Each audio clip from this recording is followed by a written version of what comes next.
Cards that stop you from losing the game are good. People will even want to attack you less with this thing on the field, because no one wants ineffectual combat phases. Welcome back, cloners, with yet another game of Usurper. So, we've been doing these gameplays for a couple years at this point. What I've noticed is that we record more games than we actually have time to edit. We filmed this game last September and are just now getting around to editing it. It is a game of Usurper, and I am the king, playing Athreos, God of Passage. Ronnie is playing Xenagos, God of Revels. If you have seen any of our games with June, you already know what deck he's playing. Yep. Rob is playing Rafiq of the Manly, probably because it's his deck of choice in Usurper. And finally, we have Josh playing my Erebos, God of the Dead deck.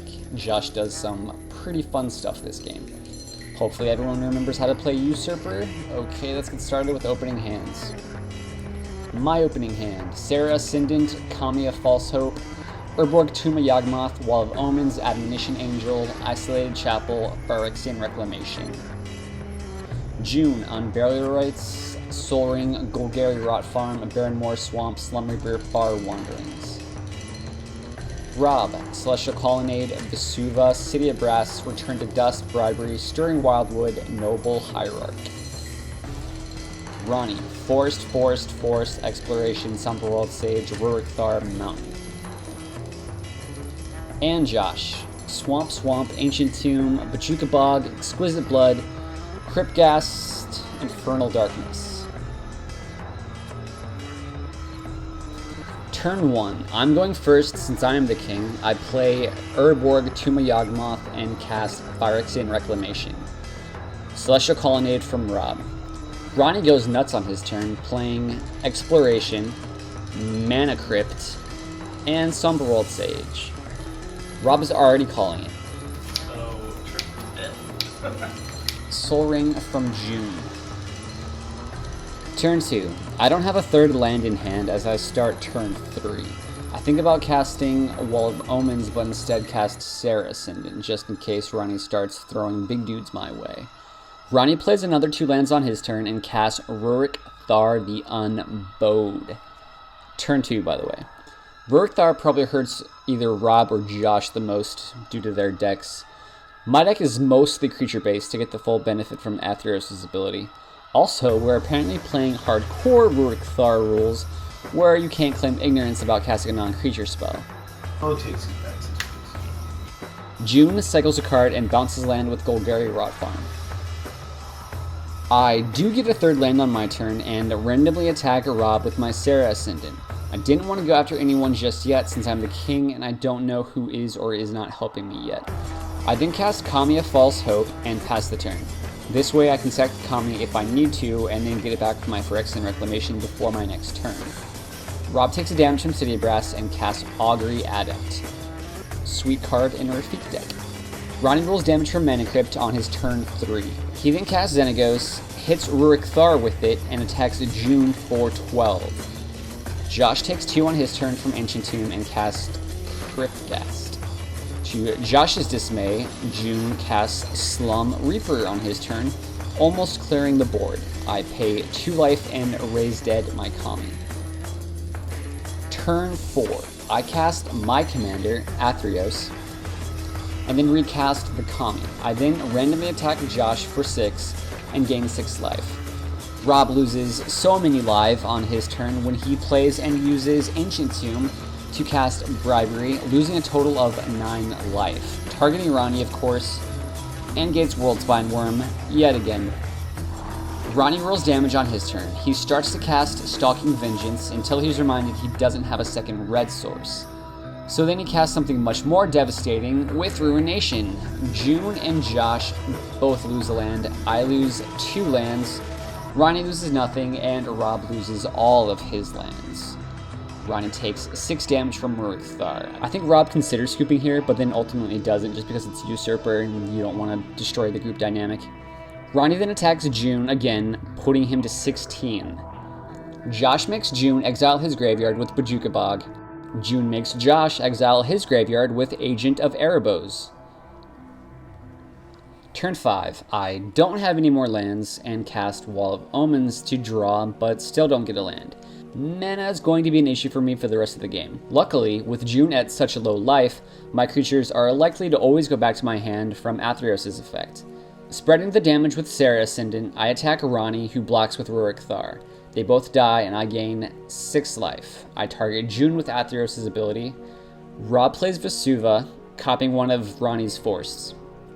Ronnie rolls damage and plays no creatures on his turn.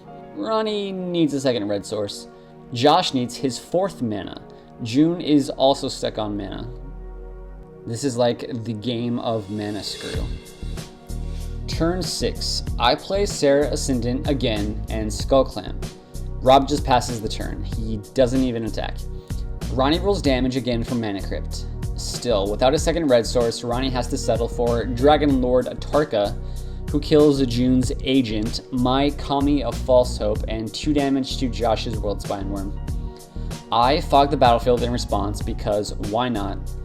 I trigger Athreos and June puts it back in my hand. Ronnie doesn't even bother attacking. Josh finds his next mana and casts Grave Pact. June gets and sacks Windswept Heath, getting a forest, and casts Far Wanderings to get 1 more basic land. Aw. Turn 7. Still don't draw mana. I recast the Kami and equip my Wall of Omens with Skullclamp. The only person who I know is an assassin is Ronnie, since he shot my guy, but I can't attack him since he has a flipping 8/8 flyer. I attack Josh for 6 with Serra Ascendant and gain 6 life. Corrosion Verge from Rob, who's slowly creeping back into this game. Ronnie rolls damage, again, going to 19. Ronnie pumps the dragon and uses it to try to take June out of the game, but June is my buddy at the moment because he keeps putting my creatures back in my hand, so I sack my Kami and fog the battlefield. June puts it back in my hand, of course. Gilded Lotus from Josh. June casts Duplicant to exile Ronnie's Dragon Lord Atarka. Yeah, Ronnie doesn't like that at all, since June would have been out of the game had I not saved him. Turn 8. I recast Kami and attack Rob for 6. Rob just passes the turn, with Ronnie trying to cast Bogarn and Hellkite, but still no double red. Ronnie is the only one on the table with mana, just not the color he needs. Ronnie also totally takes damage again from Mana Crypts. Ronnie casts Hydra Omnivore, which has Myriad before there was Myriad. Ronnie hits it with Zenny and attacks Josh for 16. Luckily, Josh is ready with the Go for the Throat, killing the Hydra. Josh casts Siphon Mind, making us all discard and drawing Josh 4 cards. Josh then casts Increasing Ambition, getting some secret card. June casts Unburial Rites to get back Sepulchral Primordial, to get my Baneslayer, Stalking Vengeance from Ronnie, Audrey Adept from Rob, and nothing from Josh. June then attacks Ronnie for 13. That's pretty funny. Turn 9. Guess who doesn't draw mana? I attack June with Serra Ascendant. He blocks with Baneslayer Angel and gains 5 life. I gain 6 life. Oh, and triggers Stalking Vengeance and makes Ronnie lose 5 life, killing him. Josh starts to go nuts on his turn, flashing back Increasing Ambition. Josh casts Damnation. I draw 2 cards with my wall dies from Skullclamp. June loses 9 life from Athreos triggers, meaning he is not my guard. It must be Rob. June casts Gather the Pack, getting and casting Nath of the Guilt Leaf. Turn 10. I finally get a 3rd mana and cast a Burnished Heart. Oh, and so does Rob. Josh is going to cast Massacre Worm though, just to kill one of my guys and make me lose 2. Athreos makes June lose 3 life. Josh casts a Beacon of Unrest to take June's Primordial, taking my Burnished Heart and June's Agent of Erebos to exile June's Yard. June casts Dance of the Dead to get my Kami. Turn 11. I Fiend Hunter the Kami, which June sacks and then pays 3 life to stop me from getting. On Josh's combat, Rob taps down Josh's guys and draws with Cryptic Command. Josh casts Myojin of Night's Reach and Infernal Darkness. Yeah. Not really sure how we come back from that. On June's draw phase, Josh makes us all discard and June gets so many elves from Nath. June then surprisingly attacks me for 8. Turn 12. I go to equip my Fiend Hunter, and Josh makes me sack it with a Burnished Heart Grave Pact combo. Combo breaker! No, it's not really a combo breaker. Alright, fine. June and me lose 2 life. Josh pays for the darkness on his turn, paying a life. Josh then casts Vampiric Tutor to get and draw it from Erebos, paying a total of 4 life. Josh then attacks and kills Rob. Josh casts Soren Markov to put me to 10 since I had so much life, and then cycles Decree of Pain, actually killing June. Okay, so this is pretty funny. So when it's down to 2 people in Usurper, there's no reason not to just flip the cards. So this is the point of the game where Josh flips his card, only it turns out that Josh is actually the guard and Rob is the traitor. Okay, so this is kind of our fault. Right before the game, we reshuffled all the cards so that Rob wouldn't be king for 2 Usurper games in a row. Only we forgot to tell Josh about that, and he never bothered looking at his card again afterwards. Meaning that Josh and I actually win this game since he was the guard and we were both the last 2 left alive, even if he didn't know it and was planning to kill me anyway. Not our best game, but I'll take it. Josh was actually pretty mad that he didn't win as the traitor. For your recap, lack of mana was probably the subtitle of this game. Rob and I never had more than 4 lands all game. Ronnie never had a second red source. June had some mana, and Josh had a lot of mana late game, but not very much to start with. His deck wants a lot of mana, and once it starts going, you see what it does. I will admit that Infernal Darkness, Soren Markov, and Myojin of Night's Reach aren't very nice cards, but they are very effective. I was in control at the beginning of the game, but I couldn't cast most of the cards in my hand. Just as Rob was about to start doing stuff, the darkness shut him down completely. That's still pretty funny, the guard almost killed the king. I remember this game being good. Okay, well that's it for now. Catch us next time for some more exciting Commander action. Alright, we're gonna clone head out.